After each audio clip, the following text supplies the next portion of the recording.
Hello friends, मैं गौरव और पंडित जवाहरलाल नेहरू का नाम तो इंडिया का हर बच्चा जानता है, लेकिन क्या आप ये जानते हो कि उनका जन्म एक रेड लाइट एरिया में अपने शरीर का सौदा करने वाली औरतों के बीच हुआ था।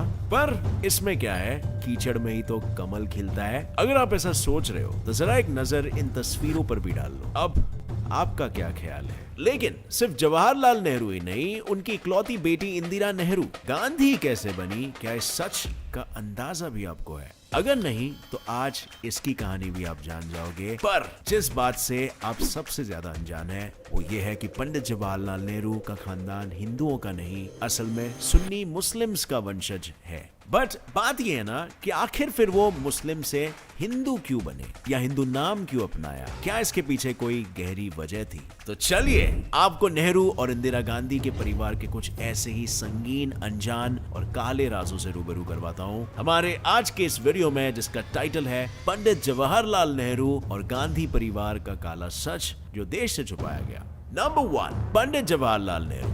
पंडित जवाहरलाल नेहरू, ये 3 शब्द कान में पड़ते ही आंखों के सामने भारत के सबसे पहले प्राइम मिनिस्टर की वो छवि आ जाती है जिसने अपने देश को आजादी दिलाने के लिए आराम हराम है की पुकार लगाई थी। लेकिन क्या आपको पता है, हिंदुस्तान की 200 साल पुरानी आजादी वाली इस लड़ाई में शामिल पंडित जवाहरलाल नेहरू का जन्म मीरगंज, इलाहाबाद के एक रेड लाइट इलाके में हुआ था, जहां उनके परिवार सालों तक रहे, जब तक नेहरू जी के पिता मोतीलाल नेहरू ने आनंद भवन को अपनी बैरिस्टर वाली कमाई से खरीद नहीं लिया। लेकिन इससे भी ज्यादा गंभीर और हैरानी वाली बात तो यह है कि पंडित जवाहरलाल नेहरू के सिर्फ नाम में पंडित था, क्योंकि उनके खानदान के इतिहास की माने तो वो सुन्नी मुस्लिम थे। और इस बारे में जवाहरलाल नेहरू की बहन कृष्णा हाटी सिंह का तो ये कहना था कि उनके दादा मुगल सल्तनत के नगर में कोतवाल थे। पर रॉबर्ट हार्डी एंड्रूज की किताब a lamp for India, the story of madam Pandit में ये खुलासा हुआ है कि उस जमाने में हिंदुओं को इतनी ऊंची पद नहीं दी जाती थी और बहादुर शाह जफर के समय में गंगाधर नेहरू नामक इंसान ही नहीं था। मतलब जवाहरलाल नेहरू के दादा गंगाधर उर्फ घियासुद्दीन काजी ने अपना नाम गंगाधर रख के नाम के आगे नेहरू सरनेम खुद ही लगाया था, जिसका मतलब होता है नहर के पास वाले नेहरू। लेकिन उन्हें अपना नाम बदलना क्यों पड़ा? तो दोस्तों, असल में जब अंग्रेजों ने दिल्ली की हुकूमत को हरा दिया था तो वो लोग हिंदू राजा महाराजा के जैसे मुसलमानों को जिंदा छोड़कर दुश्मन की फौज खड़ी होने का चांस नहीं लेना चाहते थे, और इसीलिए अपनी जान बचाने के लिए घियासुद्दीन ने अपना नाम गंगाधर नेहरू रख लिया और कश्मीरी ब्राह्मण का भेष धारण कर लिया, जिसकी मदद से वो कश्मीर से आगरा शिफ्ट हो गए। लेकिन घियासुद्दीन के वंश का नाम रोशन करने वाले जवाहरलाल नेहरू की अगर हम बात करें तो उस जमाने में ये एक बहुत ही रंगीन किस्म के इंसान थे।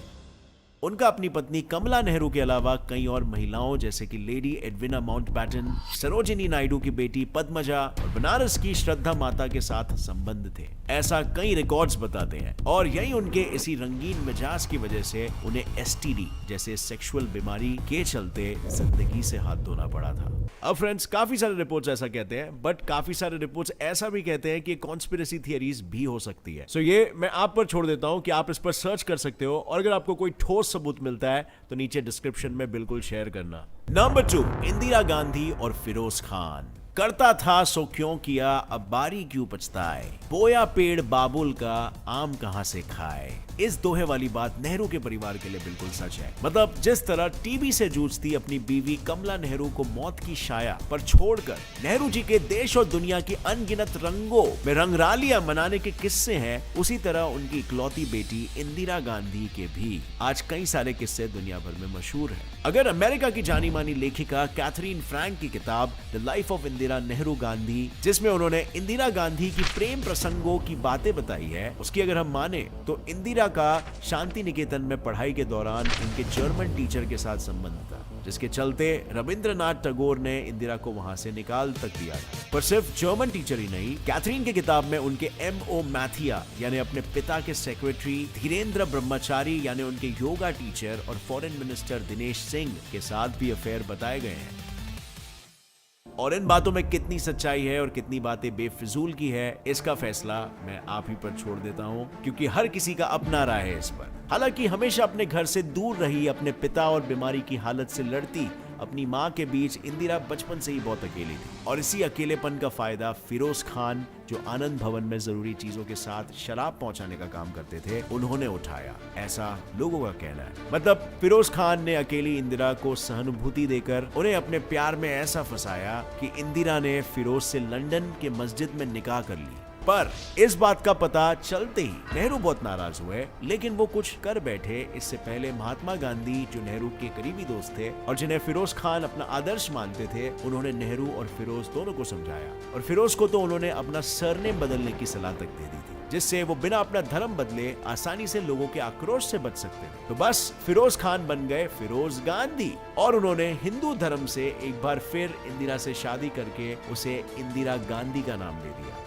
इस तरह इंदिरा गांधी का नाम सामने आया। लेकिन इनकी शादियां करवा कर भी कोई फायदा नहीं हुआ, क्योंकि इंदिरा गांधी के राजीव गांधी को जन्म देने के कुछ समय बाद ही दोनों अलग हो गए। और हालांकि इन दोनों का तलाक नहीं हुआ था, फिरोज के बार बार पैसों की मांग और नेहरू की राजनीति में दखल अंदाजी करने की वजह से जवाहरलाल नेहरू ने उनका अपने घर तीन मूर्ति भवन में आना जाना रुकवा दिया। और M.O. मथाई ने अपनी किताब रेमिनिसेंसेस ऑफ नेहरू एज में ये लिखा है कि सितंबर 8, 1960 में जब फिरोज की मौत हुई थी तो नेहरू और इंदिरा गांधी बहुत खुश हुए थे। यही नहीं, जिस रहस्यमय तरीके से उनकी मौत हुई थी उसको लेकर आज भी कई लोगों का ऐसा मानना है कि इस मौत में कोई हत्या का एंगल भी हो सकता है। नंबर 3, संजय गांधी और राजीव गांधी।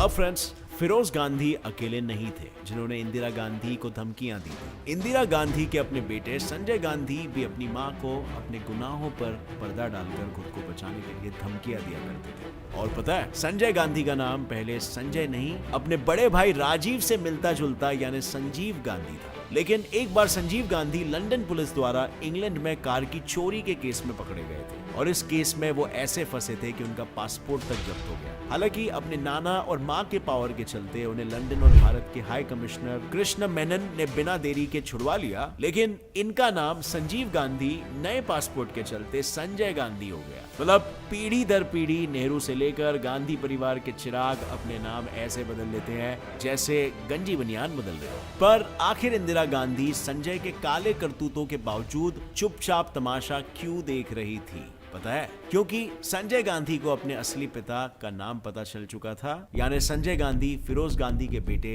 नहीं थे। और इसी का फायदा उठाकर संजय अपनी मन मर्जी से सारे कांड पर कांड किए जा रहे थे। जैसे संजय गांधी की मेनका आनंद से हुई उनकी शादी भी संजय की गलतियों पर एक पर्दा ही था। मतलब मोहम्मद यूनुस की किताब पर्सन्स, पैशन एंड पॉलिटिक्स में ये साफ लिखा है कि संजय ने मुस्लिम तौर तरीकों से मेनका से शादी की थी, और वो भी इसीलिए क्योंकि मेनका संजय के बच्चे की मां बनने वाली थी, जिसकी वजह से मेनका के पिता कर्नल टारलोचन सिंह आनंद ने संजय गांधी को जान से मारने की धमकी दे दी थी। और इसी सब के चलते संजय गांधी को मेनका गांधी से शादी करनी पड़ी ताकि समाज में उनकी नाक ऊंची रह सके। लेकिन फिर फिरोज खान की तरह इंदिरा गांधी के रास्ते का रोड़ा बने संजय की अकिस्मत मौत प्लेन दुर्घटना में हो गई, और फिरोज की तरह संजय की मौत का जिम्मेदार भी लोग इंदिरा गांधी को ही बताते हैं, जिन्होंने आधे में ही अपने बेटे की मौत के केस की इन्वेस्टिगेशन को रुकवा दिया था। और जब इंदिरा गांधी के पापा से लेकर छोटे बेटे की बातें मैंने आपको बताई दी है, तो चलिए मैं आपको इंदिरा गांधी के बड़े बेटे राजीव गांधी की राम कहानी भी बताई देता हूँ, जिन्होंने दुनिया को ये दिया था, मैं पप्पू हूँ। मतलब राजीव गांधी सोनिया गांधी, जो तब सोनिया माइनो नामक इटली की नारी थी, उनकी प्यारी प्यारी आंखों में ऐसे पड़े थे कि उन्होंने उनसे शादी करने के लिए अपने खानदान का नाम बदलने वाली प्रथा के चलते अपना नाम बदल लिया था। और सिर्फ अपना नाम ही नहीं, इन्होंने अपना धर्म भी बदल लिया था, जिसके बाद ये हंसी खुशी अपनी बीवी और 2 बच्चों के साथ रह रहे थे। लेकिन फिर इंदिरा गांधी ने इनकी इंडियन तरीके से शादी करवाई और इनके दोनों बच्चे बियांका, जिसका नाम आज प्रियंका है, और रॉल,